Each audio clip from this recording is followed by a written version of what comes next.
Hi there, Tom Pullen here, and in this short video we're going to look at some top tips as to how to prepare your innovation workshop. So let's go. Tip number 1, be output obsessed.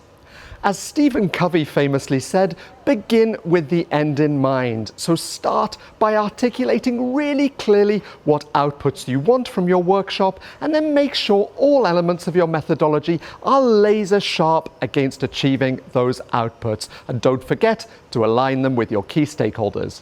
Tip number 2, invite the right team.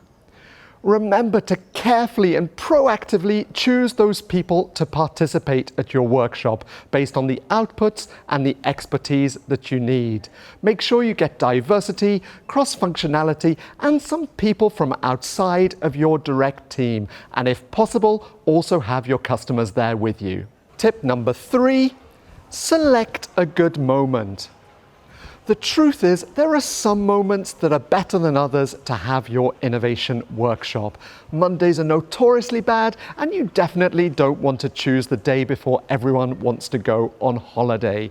So choose your moment wisely in order to make sure you've got the full attention of all participants. Tip number 4, choose an inspiring location. Get out of the office for your workshop and find somewhere that's large, bright and inspirational, because that will help change the mindset and attitude of your participants. Tip number 5, make expectations clear. Avoid any potential tension with your participants by telling them way ahead of time if they need to prepare or bring anything. There's nothing more frustrating than being asked to do something the last minute just before a workshop.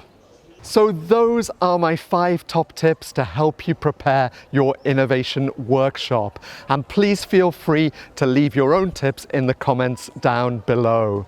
I hope that you enjoyed this video. I hope that you learned something. If you did, please feel free to give it a like and subscribe to this channel so you don't miss any future innovation videos. Thanks a lot for your support, and see you again soon.